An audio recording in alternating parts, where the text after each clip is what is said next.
Bismillahirrahmanirrahim.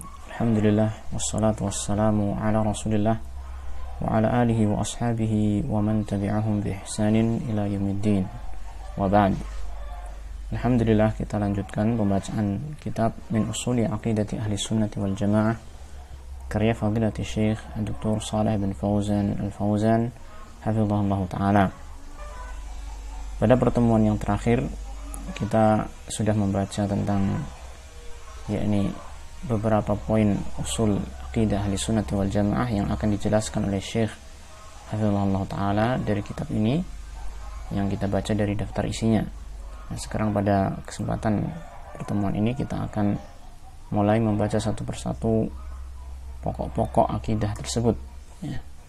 Dimulai dari al-aslul awal, pokok yang pertama, pokok landasan yang pertama dari akidah ahli sunnati wal jamaah, yaitu al-imanu billahi wa malaikatihi wa kutubihi wa rusulihi wal yaumil akhiri wal imanu bil qadari khairihi wa syarrihi, yaitu beriman kepada Allah, kepada para malaikatnya, kepada kitab-kitab sucinya, kepada para rasulnya, kepada hari akhir, dan beriman kepada takdir yang baik maupun yang buruk. Inilah yang kita kenal dengan rukun iman yang 6. Ini menjadi pondasi yang pertama dari aqidah ahli sunnah wal jamaah. Nah, kemudian beliau memerinci secara ringkas 6 rukun iman tersebut. Yang pertama, beliau mengatakan al-imanu billah huwal iqraru bi rububiyyatihi wa ilahiyatihi. Pertama adalah iman kepada Allah, yaitu al-iqrar, mengakui terhadap rububiyahnya Allah Ta'ala dan ilahiyahnya Allah Ta'ala. Apa ini rububiyah dan apa itu ilahiyah, apa bedanya? Nanti akan kita ketahui dalam penjelasan yang di bawahnya insyaallah ta'ala. Yakni maksudnya adalah al-iqraru bi anwa'it tauhid tsalatsati wa i'tiqaduha wal 'amalu biha.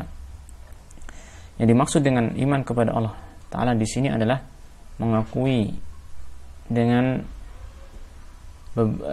macam-macam tauhid yang 3, yaitu mengakui 3 macam tauhid yang 3 itu, wa i'tiqaduha, meyakininya, wal amalu biha, dan mengamalkannya. Jadi di sana ada 3 macam tauhid yang wajib kita ketahui, kita yakini dan kita amalkan. Wahya tauhidur rububiyyati wa tauhidul uluhiyyati wa tauhidul asma'i wa sifat. Yaitu tauhid rububiyah, tauhid uluhiyah, dan tauhid asma wa sifat. Fatauhidur rububiyyati ma'nahu tauhidullahi bi af'alihi minal khalqi wal rizqi wal ihya'i wal imatati wa annahu rabbu kulli syai'in wa malikuhu. Ya. Kemudian beliau menerangkan tentang 3 macam tauhid tersebut, apa yang dimaksud dengan 3 macam tauhid tersebut yang harus kita yakini agar keimanan kita kepada Allah Ta'ala itu menjadi sempurna. Yaitu yang pertama adalah tauhid rububiyah. Tauhid rububiyah maknanya adalah tauhidullahi bi af'alihi. Tauhidullah, mentauhidkan Allah.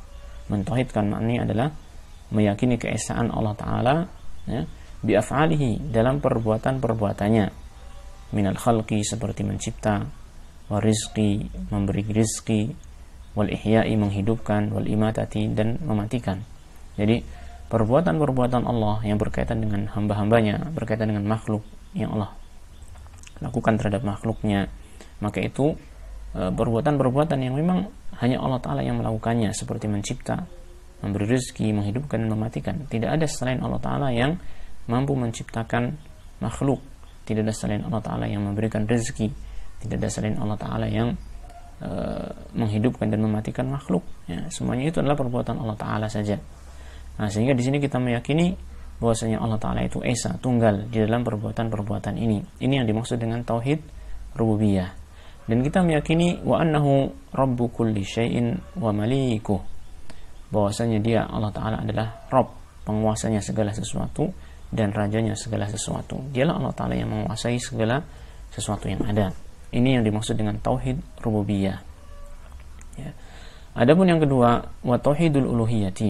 Adapun tauhid yang kedua, tauhid uluhiyah, maknanya adalah ifraduhu bi af'alil ibadi, mengesakan Allah Ta'ala, meyakini tunggalnya Allah Ta'ala, mentauhidkan Allah Ta'ala dengan perbuatan-perbuatan hamba, yaitu kita ya. allati yataqarrabuna biha ilaih, yaitu perbuatan-perbuatan yang hamba-hamba tersebut mendekatkan diri kepada Allah Ta'ala dengan perbuatan-perbuatan tersebut, ya. Jadi perbuatan-perbuatan ibadah, perbuatan-perbuatan hamba itu harus ditujukan hanya untuk Allah Subhanahu wa Ta'ala. Idza kana mimma syara'ahu Allah Ta'ala, apabila perbuatan tersebut termasuk apa yang disyariatkan oleh Allah Ta'ala. Jadi kita mengarahkan perbuatan kita yang termasuk bagian dari ibadah, ya, hanya untuk Allah Subhanahu wa Ta'ala. Ini maksud dari tauhid uluhiyah. Dan tauhid uluhiyah inilah yang menjadi inti dari tauhid yang diserukan, didakwahkan oleh para rasul alaihi wassalatu wassalam, yaitu mengesahkan Allah Ta'ala, meyakini kewajiban kita untuk menunggalkan Allah Ta'ala di dalam melaksanakan ibadah-ibadah. Perbuatan seperti apa aja? Kaddu'ai wal khawfi wal roja'i wal mahabbati wal dhabhi wal nadhri wal isti'anati wal isti'adati. Jadi seperti doa, seperti berdoa memohon kepada Allah Subhanahu wa Ta'ala, maka tidak boleh seseorang memohon kepada selain Allah, tidak boleh berdoa kepada selain Allah. Demikian pula al-khauf, rasa takut, ini juga termasuk bagian dari ibadah walaupun dia adalah perbuatan hati. Nah, sehingga perbuatan-perbuatan hamba di sini mencakup perbuatan lisan, perbuatan hati, dan juga perbuatan anggota badan. Ad-du'a, ya, dia adalah lisan, kita berdoa kepada Allah Ta'ala. Wal khauf wal roja, rasa takut, rasa harap. Wal mahabbah, dan cinta, ini adalah perbuatan-perbuatan hati, ya, amalan-amalan hati. Al khauf, rasa takut, ar roja, rasa harap, wal mahabbah, yaitu rasa cinta. Ini semua termasuk ibadah yang merupakan amalan hati, dan itu harus ditujukan kepada Allah Ta'ala saja. Tidak boleh takut kepada selain Allah, tidak boleh mengharap kepada selain Allah, tidak boleh mencintai selain Allah Subhanahu wa Ta'ala dalam bentuk-bentuk rasa takut, rasa harap, dan cinta yang merupakan ibadah. Nah, kemudian wadzabhi wan nadhri wal isti'anati wal isti'adati. Demikian pula seperti menyembelih, bernazar, memohon pertolongan, memohon perlindungan, ya. Wal istighatsati, kemudian meminta pertolongan ketika terjadi bencana agar dihilangkan bencana tersebut. Wassalati wassawmi wal haji, seperti juga salat, ya, amalan salat, puasa, haji. Wal infaqi fi sabilillah, dan berinfak di jalan Allah Ta'ala. Ini semua termasuk amalan-amalan hamba yang merupakan amalan ibadah untuk mendekatkan diri kepada Allah Ta'ala, maka tidak boleh ditujukan kepada selain Allah Ta'ala. Wa kulli ma syara'ahu Allahu wa amara bihi, dan seluruh amalan yang disyariatkan oleh Allah dan Allah perintahkan, ya.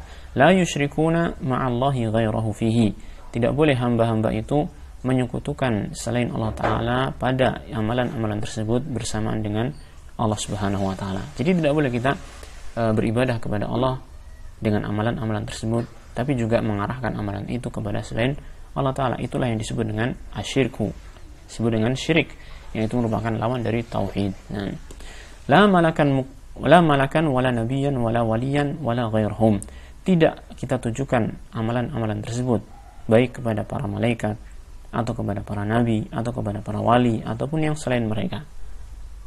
Selama itu adalah amalan yang merupakan ibadah, maka tidak boleh ditujukan kepada selain Allah Subhanahu wa Ta'ala, siapapun itu orangnya, siapapun itu makhluknya, baik itu para malaikat, para nabi, para wali, ataupun makhluk-makhluk lain yang lebih rendah kedudukannya dibandingkan mereka.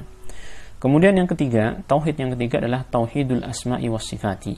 Tauhidul asma'i was sifat, mentauhidkan Allah dalam nama-nama dan sifat-sifatnya. Maknanya apa di sini?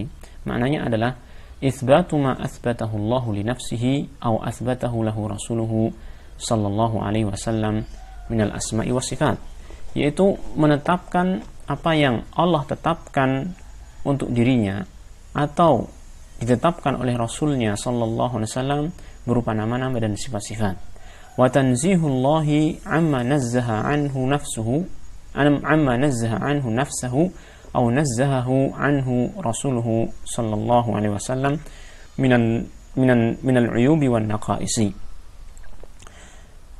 Dan mensucikan Allah Ta'ala dari apa saja, ya, yang Allah Ta'ala mensucikan dirinya darinya, atau Rasulnya sallallahu alaihi wasallam mensucikan Allah Ta'ala darinya, yang berupa al-uyub, yaitu sifat-sifat celah, wa naqais, dan kekurangan-kekurangan.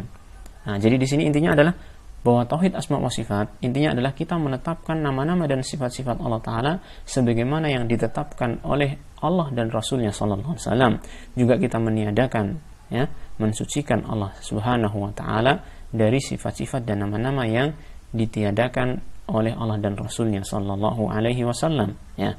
Kemudian dalam menetapkan sifat-sifat dan nama-nama tersebut min ghairi tamtsilin wala tashbih, tanpa melakukan tamtsil wala tashbih, tanpa melakukan penyerupaan dengan sifat makhluk, wala tashbih, ataupun menyamakan dengan sifat makhluk. Wa min ghairi tahrifin wala ta'til, tanpa melakukan tahrif, yaitu penyelewengan baik terhadap lafaz-lafaz sifat ataupun nama-nama tersebut ataupun maknanya, ya, diselewengkan, ya.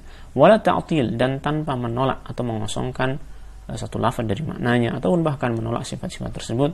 Wala ta'wil, dan tanpa melakukan ta'wil, yaitu memaknai sesuatu sifat dengan makna yang tidak dikehendaki oleh Allah Subhanahu wa Ta'ala, yang tidak sesuai dengan zahirnya. Nah, ini merupakan bagian dari tauhid asma wa sifat. Jadi intinya kita menetapkan dan meniadakan sebagaimana yang ditetapkan dan ditiadakan oleh Allah dan Rasulnya Sallallahu Alaihi Wasallam, dan dalam menetapkannya itu tanpa kita melakukan penyerupaan dengan makhluknya, tanpa melakukan penyelewengan, tanpa melakukan penolakan, tanpa melakukan takwil. Nah, kama qala ta'ala, sebagaimana yang Allah firmankan, laisa kamitslihi syai'un wa huwas samiul basir, ya, tidak ada sesuatu pun yang serupa dengan Allah Ta'ala, wa huwas samiul basir, dan dia Allah Ta'ala adalah maha mendengar dan maha melihat. Kalau kita perhatikan ayat ini, maka terkandung di sana, ya, makna-makna dari yang disebutkan tadi tentang tauhid asma wa sifat. Di sana ada penetapan sifat-sifat Allah Ta'ala, as-sami' al-basir, menetapkan nama dan sifat Allah Ta'ala. Allah adalah as-sami', di antara nama Allah Ta'ala as-sami' dan al-basir, di antara sifat Allah Ta'ala Allah maha mendengar, Allah maha melihat. Nah, dalam menetapkannya itu kita juga menolak atau mensucikan Allah Subhanahu wa Ta'ala dari segala sesuatu yang berupa kekurangan dan celah, yaitu diserupakannya Allah Ta'ala dengan makhluk. Ya, ini merupakan inti dari asma wa sifat. Wa kama qala ta'ala, dan juga sebagaimana firman Allah Ta'ala, walillahil asma'ul husna fad'uhu biha, dan hanya milik Allah Ta'ala asma'ul husna, nama-nama yang maha indah, fad'uhu biha, maka berdoalah kalian dengan menggunakan nama-nama tersebut. Yakni dikatakan oleh para ulama rahimahullah ta'ala tentang fad'uhu biha, berdoa dengan nama-nama tersebut. Di antara maknanya adalah ketika kita berdoa, kita menyebut nama-nama Allah Ta'ala. Ya, seperti kita minta rizki ke Allah Ta'ala, maka kita menyebut namanya Ar-Razzaq. Ketika kita meminta ampunan Allah Ta'ala, kita menyebut namanya Al-Ghafur. Ketika kita bertobat kepada Allah Ta'ala, kita menyebut namanya At-Tawwab, dan seterusnya. Atau, ya, ini di antara makna fad'uhu biha, berdoalah kamu dengan nama-nama Allah Ta'ala tersebut, yaitu kita melakukan amal ibadah kita sesuai dengan kandungan nama-nama Allah Subhanahu wa Ta'ala.